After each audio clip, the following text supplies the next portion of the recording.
Please note that the information on Retire Vivid referenced in this video is accurate as of May 30th, 2024. Changes to laws and regulations may make portions of this segment outdated and no longer relevant. Information presented is for educational purposes only and is not intended to provide investment, tax, or legal advice. Please see our full disclosure at the end of this video.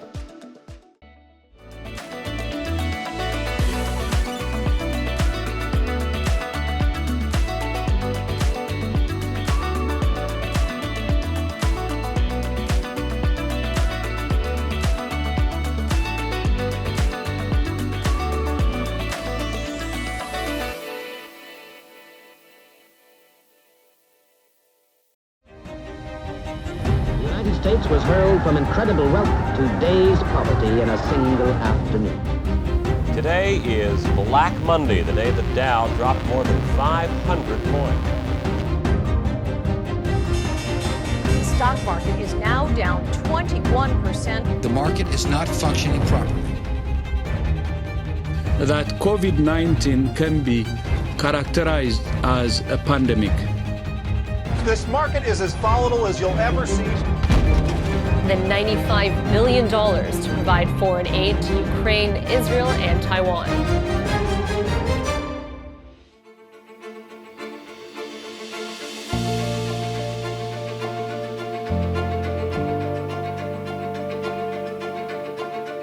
As you approach retirement, market volatility can heighten emotions, leaving you questioning the security of your retirement savings. From periods of uncertainty to unforeseen events you can't control.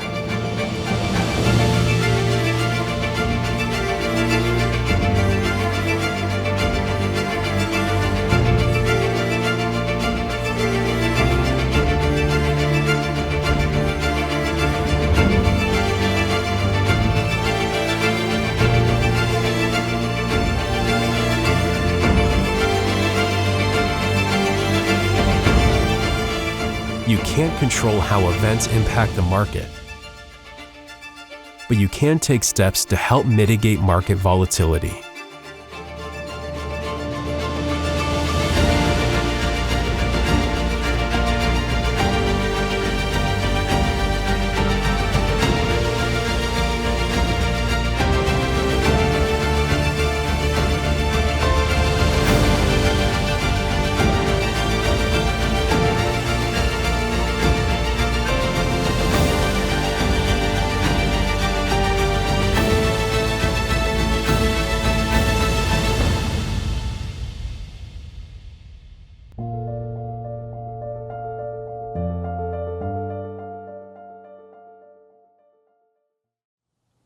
Welcome to Retire Vivid. I'm Karen McCarty. That's Tommy Breitbach. And Tommy, market turbulence can make anyone nervous, especially during hard times. But, I think, we as people have an emotional attachment to money, which makes sense.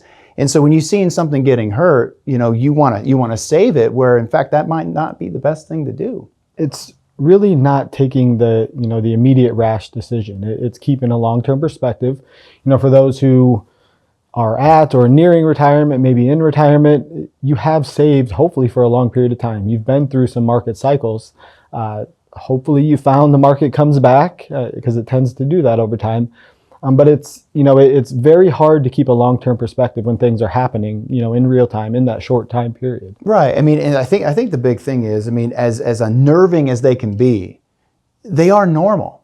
They're not fun, but they are normal. The question is how do you navigate through this? And so when you take a look, Tommy, and put things into perspective of the ups and downs of the market, I think this is really good to show because, I want you to dial in on this because, again, if you take a look at the S&P 500 with the market declines, even with up markets, you do see these downturns. Yeah, it's very normal to experience a pullback, and sometimes pullbacks can be healthy. They can work off some of the excesses or renew buying power. But yeah, you look across going back to 1980, a 40-year period, 1980 to 2020, the market has experienced some level of down in each of those years, sometimes more than others. And by and large, you look across that chart, the market has ended up positive. And in those positive years, you still can get a pullback. So it's really important to, there's several studies out there that have shown, the feedback cycle or the frequency of feedback for those people that are looking daily, looking monthly, versus looking at that kind of annual to long-term perspective. Just you could be better off kind of ignoring some of that day-to-day, month-to-month noise, keeping that long-term perspective. Well, that's exactly right, because it is really hard to sit still. I mean that's the big thing, because you can't help but to think, Tommy, should I be doing something? Should I be doing something? Because if you're seeing something going down, what should I be doing? But I think the first thing is especially when you're navigating, market volatility, is try to resist the urge to sell based on recent downturns. Well, I mean, everybody's heard the you buy low, sell high. It's easier said than done. That is the perfectly rational decision. Today, Right. We're talking about the emotional side of it. Right. People tend to find a level where they say, I can't take any more, I'm done. Oftentimes that is at or near the bottom. And so it's really important to, you sit down, you put a plan you feel comfortable with, and a plan you can stick with, and not make those, interim decisions or the short-term kind of irrational moves. Right, and also making, making these losses permanent, in terms of where it could be just temporary. But again, you're right, because it's just what I said earlier. We all have that emotional attachment to money. And so by having that plan, that will help navigate you through those tough times, right? How can we weather this storm, especially if you're living on your portfolio? Because a lot of our clients, they're pulling from their accounts, right? That's why we talk a lot about drawdown in terms of how much you pull from your portfolio, because we don't want something high where, for example, if the market's going down, you're taking the withdrawal, we're just hurting that account. So that's why you build those emergency funds and you have that plan, just like you said. Right, and that gets into kind of the bucket approach, where if you are supplementing income with your portfolio, having, is that a year or 2 years kind of excess cash or some set aside cash available for those emergency large purchases, where you have the flexibility. Portfolio's doing well, maybe it's going up, you can continue to take those withdrawals, but at the time it goes down, you're not accessing the funds for a large purchase or unexpected purchase. Correct. The point is just to take a long-term view. What we need to do is be long-term focused, but also near-term aware. I think that's the big message here of what we're trying to tell people, because if you take a look at the markets throughout history, and you look at the big ones, because that's what we're trying to do with clients. We want to help, our goal is to try to navigate them, especially during those big falls. So let's take a look at this. This is actually pretty interesting. So if you go back to the 1990s, we had the collapse of USSR and also the Berlin Wall. And then you fast forward to the 2000s, we had the dot-com bubble that burst. I'm sure a lot of people remember that, but what they really remember is back in 2008. And there were concerns about, is the financial market going to end or continue? You had the big housing bubble. And so, it's important looking at this chart, it took a number of years to kind of get back, but the market came back. Right. And continuing on. So if, there's always something you can find to be concerned about. I think it is very important to take that long-term view. Look at market history. The market tends to come back. Right. And again, getting back to that bucket approach, or having that savings you can tap, in events like these, if those excess funds buy you that time to allow your portfolio to recover, that can go a long way towards just the retirement and income planning. During the show, we're talking to a whole slew of people. They're all in different, in terms of parts of their life. The question is will the market come back for you? Right? Because again, your portfolio and the person that's helping you with it, a financial advisor is a coach. That's what we do for clients, especially during tough times. But I want to talk a little bit more about this, because when you take a look at, the past bear markets and you talk about them coming back, what is that average duration? I thought this was pretty interesting, Tommy. If you take a look at the average duration of a bull market, we're at 2,069 days compared to a bear market of 446 days. And I think that comes down to that tilting. And a little later, we're going to talk about potentially being defensive within your portfolio, but it really comes down to the strategy that you've implemented. There is not a one size solution or one answer solution that fits everybody. Everybody's going to feel a little bit different about their money, have a different financial solution. It's really important to, evaluate what you have going well for you, and also how you feel about investing prior to coming up with that plan, because you make that quick decision or you can't take any more and you're out, you lock in losses at a low. So it's very important to, not only evaluate the numbers, but evaluate yourself and find that plan you can commit to. I think that's where it comes down to your risk tolerance. And we're going to talk more about this. Make sure you stay with us. Again, we're talking about how to navigate market volatility. We'll be right with you after the break.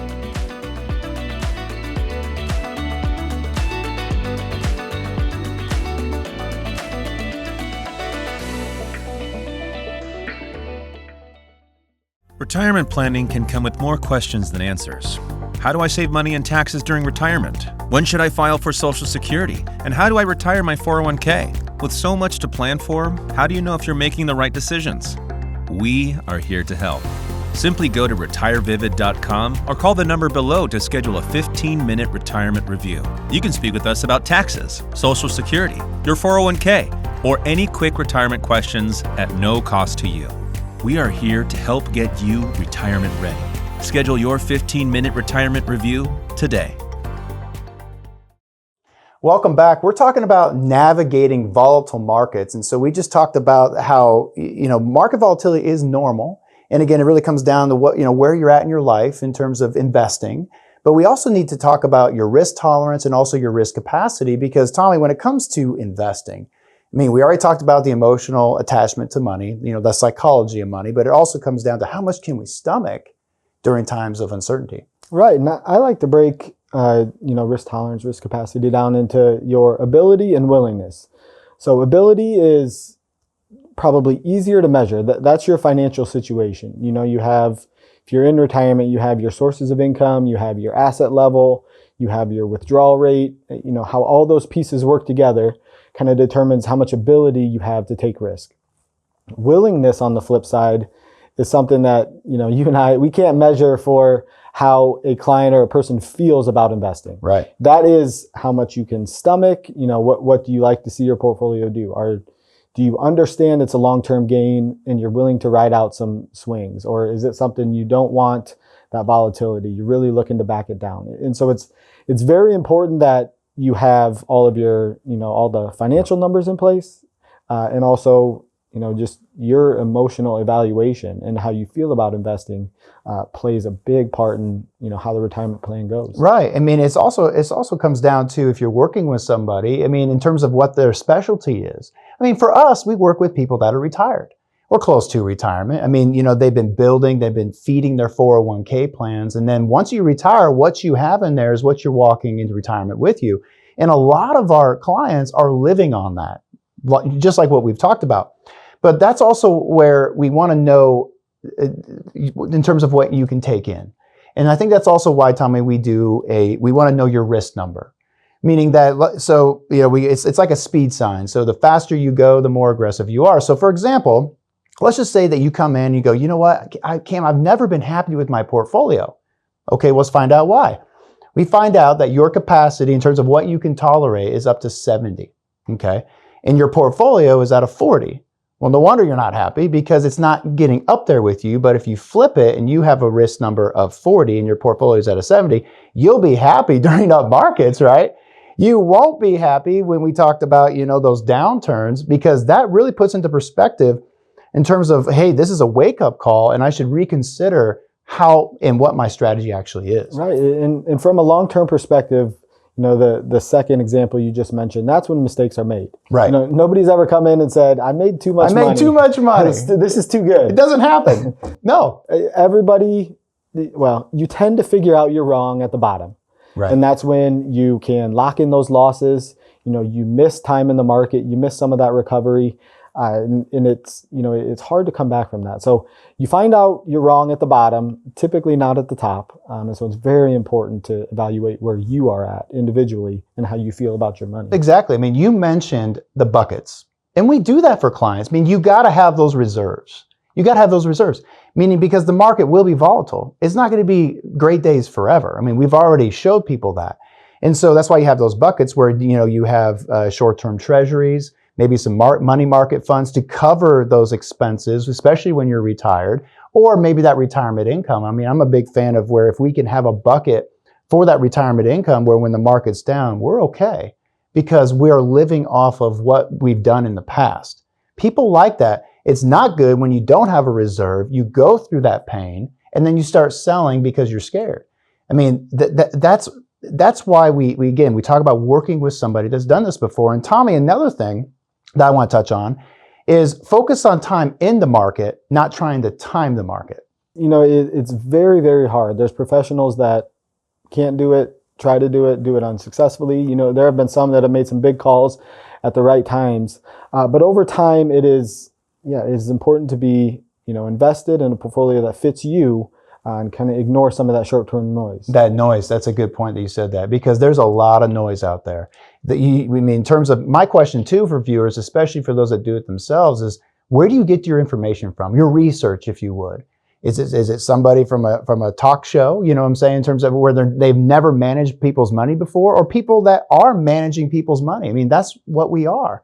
We are a wealth management company. And again, people worked extremely hard for their money. I mean, but again, it's just setting the tone and putting a plan in place and sticking to it. And if you do that, you can find success in some areas to accomplish your overall investment needs. Right, and and there will always be something to worry about. Right. There's always, a political situation or a geopolitical situation, a pandemic, things we're not expecting that just pop up. Right. There's always something you can find to be worried about. It's just very important to keep that long-term view, and remember the long-term happens over a long period of time. And that month-to-month, day-to-day can be volatile, but keeping perspective. We also have a really good chart that we wanted to share with people in terms of, not, spending time in the market, not trying to time the market. Tommy, let's talk a little bit about that just to kind of, prove our point. Yeah, and this was 5 individuals. They invested $2,000 annually over a 20-year period, and they worked down from timing of when they tried to time the market. So Peter, he was perfect. Found the low point. Timing. we showed that chart, and there was a down point every year. Sure. Some drawdown. He found that bottom point every year. He was perfect. You can see what his account did. Yep. Ashley was not certain, knew she couldn't time anything, and so she invested on the first trading day of the year. Okay. Matthew said, well, I don't know if I want it all in at one time, so he's going to go and average his $2,000 monthly to get his $2,000 limit. Rose was terrible. She found... Over that 20-year period, she found the high point of every year. Yep. And Larry didn't want to do anything, and so invested in a T-bill or a cash-like substitute. Was just afraid to be in the market. So you can see the large discrepancy, between the first 4 and Larry. Yep. There is some variation among the first 4. Obviously, if you're perfect at market timing, it's going to be better. But just time in the market, not timing the market, is important to long-term success. That's right. I mean, you know what, too? I mean, everybody has a different, and that's okay. Your peace of mind goes a long way. And so, being in the market isn't for everybody. I mean, it's just not. There's some people that just want to be in a CD or some type of fixed instrument, and that's fine. If that gives you peace of mind, who am I to tell somebody different? But there's also people that, hey, like with our clients, they want to make a decent rate of return, and they just don't want to lose a lot, and they want to keep up with inflation. I mean, that's what our people are looking for. And there's some, especially if they're younger, that want to be more aggressive, as you should be, because you're building wealth. But as you near retirement, you have built your wealth, and you're moving into that distribution phase rather than the accumulation phase of retirement. It's kind of that go-go year, right? We always have fun with that in terms of... Go, no-go. That's right. Go-go, slow go, and no-go, right? Well, I like the go-go. But that's also why, Tommy, you need to have a diversified portfolio.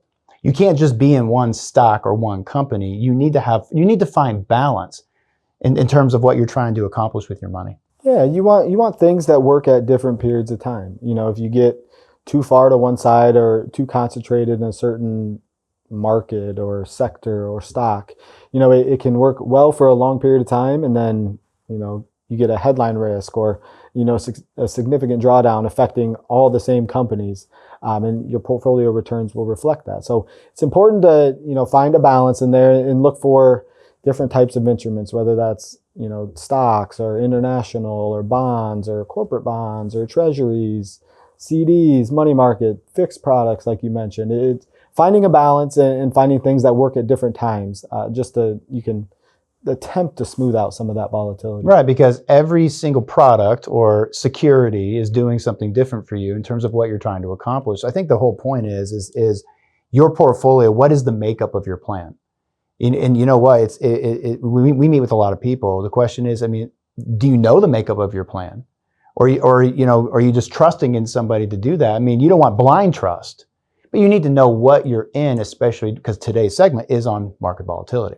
Yeah, and it should be it should be a back and forth relationship. It should be goals communicated both ways. Yep. And just, we mentioned selling at the bottom or deciding you can't take any more. And that's when mistakes are typically made. So it's just really important that you are on the same page, you have that plan, and it's one that you can commit to and stick with into and through retirement. Well, this is good. So next we're going to be talking about potentially being defensive. Maybe we'll be talking about rebalancing as well too. So make sure you stay with us. We have more on how to navigate volatile markets.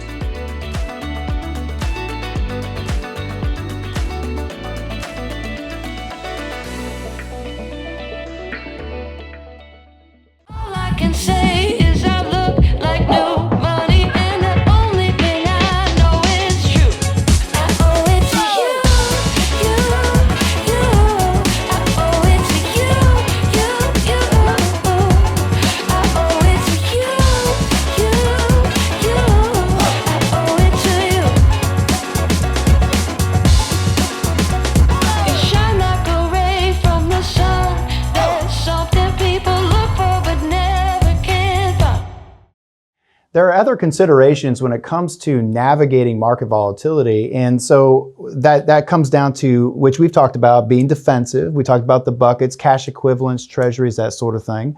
Rebalancing, withdrawal rates. I mean, I want to touch on this, Tommy, as we wrap up this episode. Yeah, there's a lot of considerations in there. And it's really important to remember in volatile markets, losses and gains are not created equal.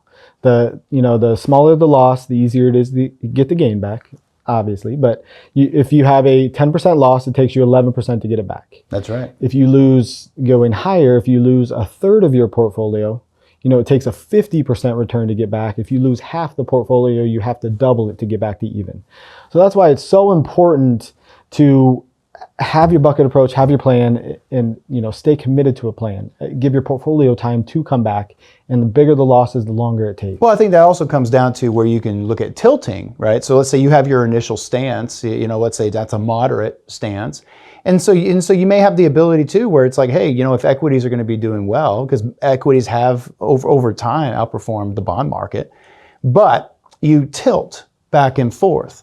Right, so you have your original stance, and as equities in the stock market is doing well, you can tilt more towards equities. But when it's not doing so well, get back to your original stance, and if it's getting worse, tilt maybe moderately conservative.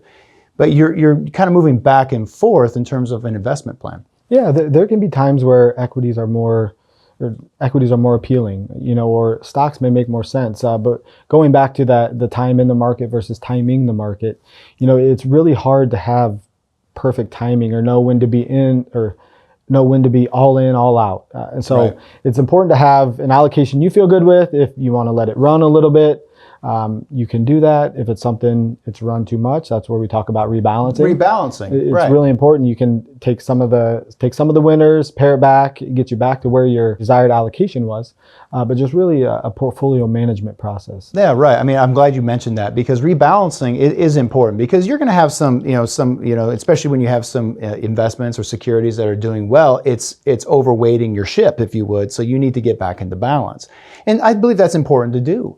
The other thing too, as we've talked about rebalancing and then the bucket approach, is also the withdrawal rate. I want to touch on this, Tommy, because in terms of, you mentioned this plenty of times during this episode, timing of losses and also changing the withdrawal rate. We have some examples. I want to go through those. Two investors, $1 million each, looking at a 5% withdrawal rate increase for inflation. But the first investor retired at a poor time. Market experienced a 15% decline during the first 2 years. Second investor had a good 9-year run in the market prior to 15% declines in years 10 and 11. And you can see from the example just how much the timing of losses can impact portfolios, especially when you're looking at withdrawals from those portfolios. Oh, for sure. I mean, because like we talked about, I mean, a lot of retirees are pulling from their portfolio. That's why we always monitor what is your withdrawal rate, meaning what are you pulling out of the account? Because again, we don't want to see your retirement doing this over the years. We want you to be able to enjoy retirement and also seeing your account move forward, always pushing that needle forward. That's a big one. Now let's move on to changing your withdrawal rate. So let's use that example. These two individuals both had $1 million, both lost 15% in the first 2 years. And you can see the impact of changing that withdrawal rate. So portfolios after the first 2 years growing at 6% a year, the first person was able to reduce the withdrawal rate to 2%. Second person needed that 4% withdrawal rate. And you can see the difference. It took 11 and a half years for investor one to get back to even. Look at that. Investor two, it took them 28 years. That's unbelievable. And so we've talked about the bucket approach, but if you are able to minimize some of those withdrawals in the event of a decline, this example kind of highlights just the impact of withdrawal rates on portfolios coupled with losses. That's such a great example there, because again, I mean, that withdrawal rate's important because people are living longer, Tommy, and one of the number one fears of retirees is running out of money. And I mean, that's why we're doing this show. I mean, if you want to do this yourself, go do it. I mean, that's okay. But there's some people that just are not comfortable doing it. So we always talk about, hey, find somebody that you trust. Somebody you trust, and also, do you believe in the philosophy of how they manage money, and also what type of retirement plan are they setting up for you? And that's why we do this 15-minute retirement review. Right, and it becomes not just the numbers, the X's and O's of the plan. It is a relationship built on trust that you're both working towards the same goal. Not blind trust, but trust that you are working towards that same goal. Right. And also a little bit of the coaching aspect of, we've talked about market volatility, but talking clients over the long term, just being long term focused and near term aware. That about sums it up right there. So what a great episode. I mean, again, this is something we're always going to be dealing with. And so again, folks, if you ever have questions, whether it's about your 401k or maybe your retirement plan in general, that again is why we do that 15-minute retirement review. We are truly here to help you. I hope you learned something today, or at least got a little nugget out of what we talked about. Remember, we are on every weekend helping you get retirement ready. We'll catch you next time right here on Retire Vivid.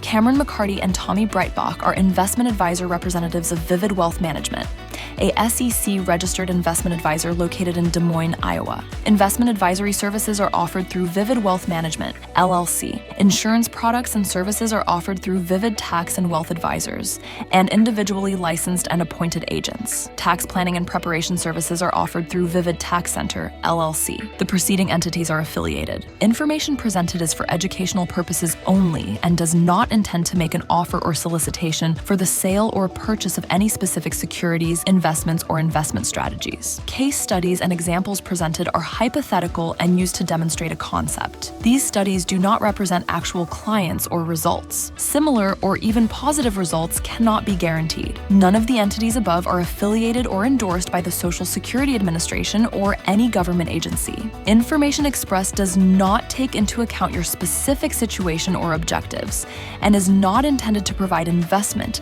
tax, or legal advice. Listeners are encouraged to seek advice from a qualified tax, legal, or investment advisor to determine whether any information presented may be suitable for their specific situation. Past performance is not indicative of future performance. Investments involve risk and, unless otherwise stated, are not guaranteed.